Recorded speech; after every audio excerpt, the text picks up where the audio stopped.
शादी में आई चुड़ैल। पन्नपुर नाम के एक गांव में शादी चल रही होती है। वाह, मजा आ गया फूफा जी। शादी में क्या खाना बना है, बाराती तो उंगलियां चाटते रह जाएंगे। हाँ, तुमने सही कहा। पनीर की सब्जी का तो कोई जवाब ही नहीं। दूसरी तरफ पंडित जी फेरों की तैयारी कर रहे होते हैं कि तभी वहाँ एक चुड़ैल आ जाती है। अरे मर गया रे, ये चुड़ैल यहाँ क्या कर रही है? अरे दिवाकर जी, ये आपकी कौन सी रिश्तेदार है? अरे मुझे क्या पता, क्या भाग्यवान, कहीं ये तुम्हारे मायके से तो नहीं आई है।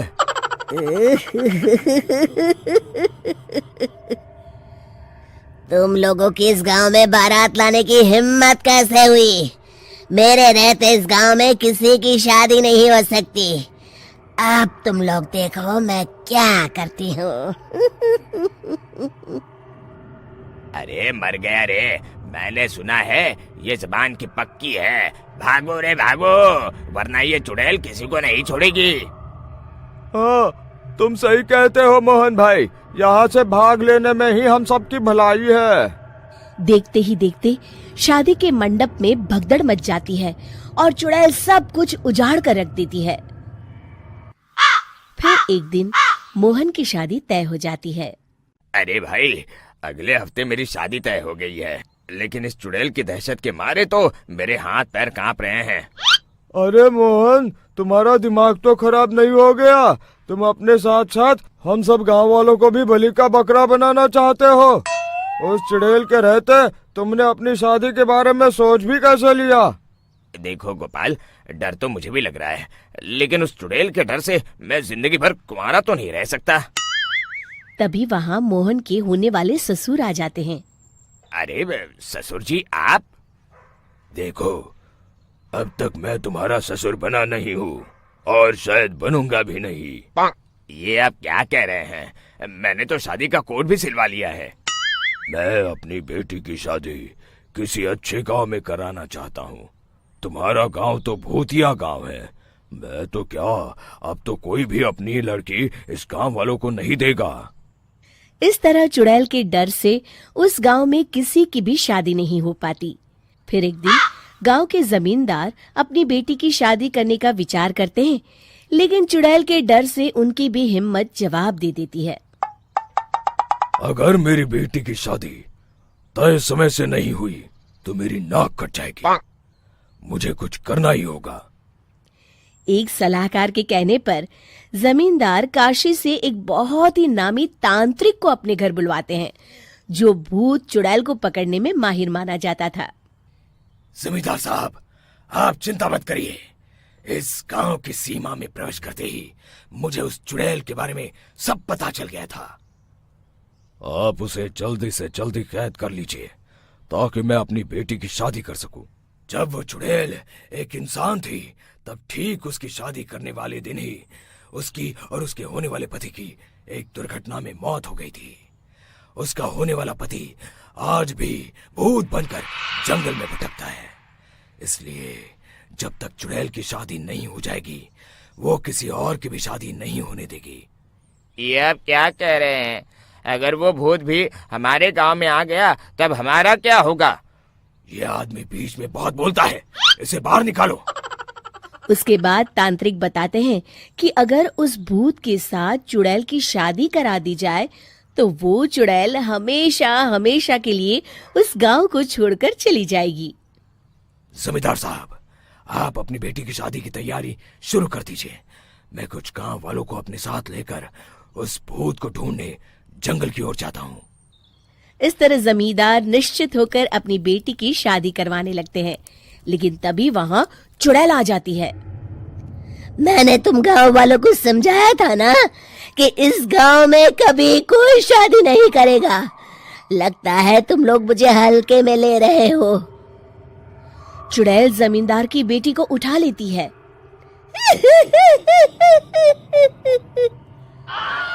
अब देखती हूँ बिना दुल्हन के तुम लोग शादी कैसे करोगे। मैं इसे अपने साथ ले जा रही हूँ। छोड़ मुझे, पिताजी, मुझे बचाइए। अरे कोई मेरी बेटी को बचाओ। तभी तांत्रिक उस भूत को लेकर वहां पहुंचता है। अरे भाग्यवान, रुको, इन मासूमों को परेशान मत करो, मैं आ गया हूँ, अब तुम मेरे साथ चलो। चुड़ैल बहुत खुश हो जाती है। आप आ गए, चलिए अब हम मंदिर में चलकर शादी कर लेते हैं। अरे अरे अरे अरे, ये क्या कह रही हो?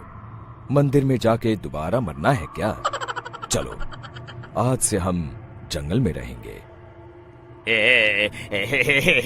चुड़ैल चली गई, अब मेरी शादी हो जाएगी। इस तरह सभी गांव वाले खुशी से झूमने लगते हैं।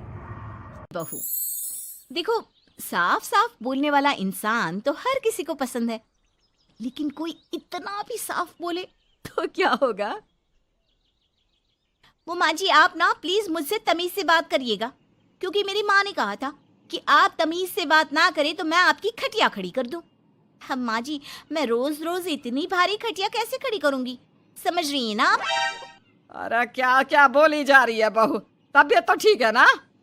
हाँ माँ जी, मैं तो साफ बात करती हूँ। आप तो जानती है ना, मुझे बात को घुमाना नहीं आता। अरे तुझे बात नहीं घुमानी आती तो मुझे हाथ घुमाना आता है बहू, टेंशन ना ले। और हाँ, इस घर में कोई पैदा नहीं हुआ जो मेरी खटिया खड़ी कर दे, समझी? जा जाकर काम कर। बहू किचन में चली जाती है। सामने खड़ी होती है काम वाली, धीरे धीरे हंस रही होती है। काम वाली हो, महारानी बनने की कोशिश मत करो, समझी? और सुन, ये मेरी सास शादी के पहले ऐसा तो नहीं बोलती थी ना कि बहू आ जाएगी तो तेरा काम खत्म हो जाएगा, क्यों? वो तो ऐसा नहीं बोलती थी, लेकिन जिस तरह आप बोलती हो ना भाभी, ये आसार भी जल्दी आ जाएंगे। ए, चुप कर, काम कर अपना। वैसे तुझे मेरी माँ ने देखा था शादी के वक्त। अच्छा, तो क्या कह रही थी भाभी वो?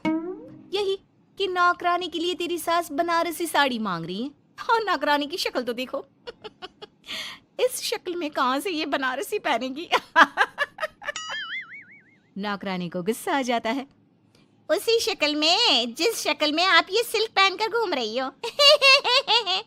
वैसे बनारसी मांगकर मुझे तो गंदी सी काटन पकड़ा दिया था इसने। अभी बात करती हूँ। और क्या बात कर? हम लोगों से तो बोला था कि नौकरानी बहुत प्यारी है हमारी, 10 साल से काम कर रही है, तो उसके लिए कम से कम बनारसी तो चाहिए ही चाहिए। मेरी माँ से 25,000 की साड़ी ली थी तुम्हारे नाम से। नौकरानी चढ़ जाती है झाड़ पर, वो तो सास से लड़ने पहुंच जाती है। क्यों मालकिन, बहू की माँ ने मेरे लिए भी कुछ भेजा था, दिया नहीं आपने? हाँ हाँ, दिया तो था, 200 रुपए की साड़ी दी थी, वो तो मैंने अपने पास से तुझे एक्स्ट्रा दिया था। तभी बहू आ जाती है। कैसी बात करिए माँ जी, माँ ने तो आपको इनके लिए 25,000 की साड़ी दी थी, देती क्यों नहीं? देनी ही पड़ेगी, वरना मैं कल से नहीं आएगी काम पर। हाय रे, 25,000 की साड़ी तेरी माँ देगी, वो भी नौकरानी के लिए? अरे साड़ी से 2,000 की साड़ी बनारसी मेरे लिए लाई थी, मुझे नहीं आई पसंद, तो कहती है या तो पहन लो या नौकरानी को दे दो। अब जैसी थी रख ली। नौकरानी के लिए तो 200 की साड़ी दी थी तेरी अम्मा ने, देख मेरे पास तो वीडियो भी है देते हुए। ये बोलकर सास नौकरानी को मोबाइल में वीडियो दिखा देती है। हाय रे भाभी, शर्म कर लो शर्म। कैसा गेम खेल गई तुम तो, बाहर से तो बड़ी सीधी दिखती हो मालकिन। अब मुझे जो मेरी माँ ने बोला था मैंने बता दिया। वैसे भी ना मुझे बात को घुमाने की आदत तो है नहीं। बहू साफ बोलती थी, उसे जो उसकी माँ बोलती बता देती। लेकिन अब घर में क्या होने वाला है वो भी देखते हैं। कितनी सुंदर हो तुम सांवली, पता नहीं तुम्हारी माँ ने तुम्हारा नाम सांवली क्यों रखा। वो क्या था ना, जब मैं पैदा हुई थी तो रंग थोड़ा दबा था, लेकिन बाद में खिल गया। वैसे तुम्हारे घर में सबका रंग काला सा क्यों है? वो मेरी माँ काली थी, पापा तो गोरे थे, लेकिन सब माँ पर चले गए इसलिए। लेकिन फिर भी फीचर शार्प है हम लोगों के। हाँ हाँ, क्यों नहीं, वो तो है सांवले सलोनी। अगले रोज बहू काम कर रही थी कि सास? वो मिश्रा की बहू कितनी चमकती है, पता नहीं क्या लगाती है। माँ जी क्या करना है चमक कर? आप लोग तो ऐसे ही अच्छे लगते हैं, काले काले। काले काले से क्या मतलब है बहू? अरे बस रंग हल्का सा दबा है। हाँ माँ जी, मैं वो नहीं कह रही हूँ। वैसे पापा जी का तो वो भी नहीं है, गोरे हैं पापा जी। ये भी कह रहे थे कि आपके कारण ही वो काले हैं, क्योंकि आप काली हैं ना। तो मैंने कहा कि क्या कहा इसने? मेरे कारण? अरे जिस माँ ने 9 महीने कोख में रखा, पाला पोसा, उसे पल भर में ब्लेम कर दिया। वाह रे मेरे बेटे, मेरी परवरिश में ही कमी होगी कि मेरा ही बेटा माँ को काला बोल रहा है। क्या है माँ जी, जबरदस्ती इनको कोस रही हैं? एक तो मैंने आपको बता दिया कि ये क्या बोल रहे थे। हाँ हाँ बहू, तू तो शीशे की तरह साफ है, इसमें 2 राय नहीं। लेकिन तेरे साफ बोलने से कई बार लोगों के दिल टूट जाते हैं। तो वही बोला कर जिससे लोगों का मन खराब ना हो। वैसे अगर मेरे बेटे ने मुझे काला बोला भी तो मैं जानती हूँ कि वो किसी और संदर्भ में बोल रहा होगा। मैं भी ना कभी कभी कैसे बच्चों जैसी बात करती हूँ। सास काम पर लग जाती है और बहू भी। एक रोज चल बहू जरा मंदिर होकर आते हैं। मंदिर में सब पूछते हैं बहू कैसी है, बहू कैसी है। मैंने कहा खुद ही मिल लेना, ले आती हूँ उसे। सास बहू मंदिर जाते हैं, जहाँ सास की टोली बहू का स्वागत करती है, उसे आशीर्वाद देती है और फिर बहू कैसा लग रहा है ससुराल में? घर में एडजस्ट हो गई?